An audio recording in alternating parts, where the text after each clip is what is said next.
une espèce de société où donner des choses, ou des vêtements, des choses comme cela, des vieilles chaussures. Nous ne parlons pas de ce genre de charité.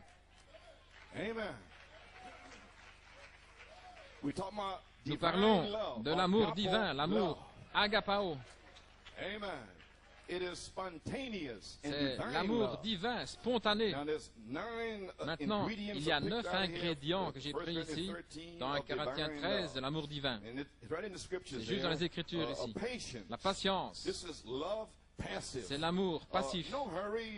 Il ne se dépêche pas, il a de la longanimité, il supporte, il croit, il espère et endure tout. Vous voyez cela dans le verset 4.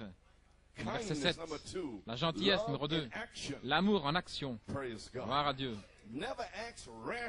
Il n'agit jamais de manière rude ou brutale.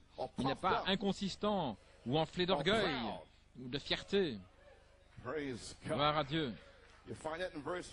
Verset 4. Numéro 3, la générosité, l'amour en compétition. Il n'envie pas, il n'est pas jaloux. Au verset 4. Quatrièmement, l'humilité, l'amour qui se cache, ne court pas par-ci par-là, vous savez, ne fait pas de parade. Je suis un chrétien. Il travaille, voyez-vous, il fait ce qu'il a à faire et puis il se retire. Il sort de la scène après avoir fait ses bonnes œuvres, il dépose la nourriture et puis il s'en va. Il ne reste pas là en disant comment est-ce que ça goûte, est-ce que vous aimez ça? Vous voyez, non, il est parti. Gloire à Dieu. Ne cherche pas des médailles ou le mérite. Vous me saisissez? Parlez dans le naturel pour que vous puissiez me saisir. Numéro 5, la courtoisie, l'amour dans la société. Courtois, n'agit pas de façon malhonnête, mais est toujours poli. Il ne pousse pas, il ne tire pas, il est toujours poli à la maison. Toujours les mêmes. Il n'aime pas seulement ceux qui sont aimables, mais aussi ceux qui ne sont pas aimables. Toutes les classes, toutes les sortes. Amen. Il n'est jamais impoli ou discourtois. Verset 5. Numéro 6. Il n'est pas égoïste. L'amour dans son essence. Jamais égoïste. Amer ou aigre, mais il cherche seulement le bien des autres. Ne méprise pas les autres, mais relève les autres. Ne les abaisse pas. Gloire à Dieu. Alléluia. Gloire à Dieu. Il cherche seulement le bien des autres. Il ne se venge pas ou il ne cherche pas à se venger. Alléluia. Verset 5. Regardez le tableau là. Montez l'échelle. Où pensez-vous être là sur cette échelle? Gloire à Dieu. Numéro 7. Un bon tempérament, l'amour dans sa disposition. Amen. N'étant jamais irrité, jamais plein de ressentiment. Verset 5. Et numéro 8.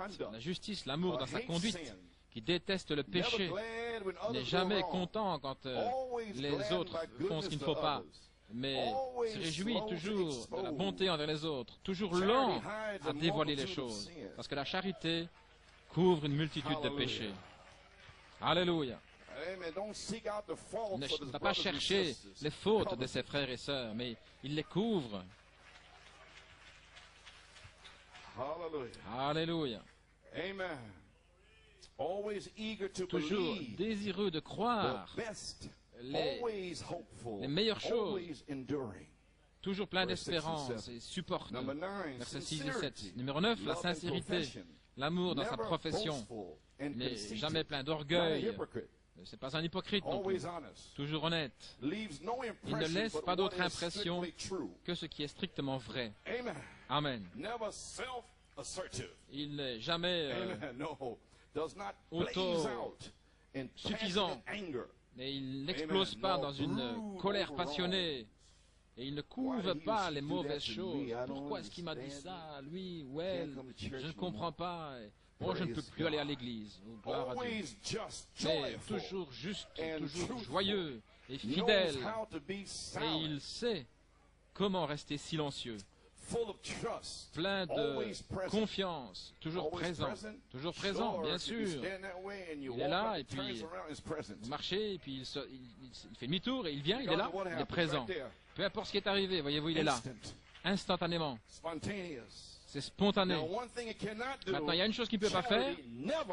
La charité ne faillit jamais. Elle ne peut pas faillir.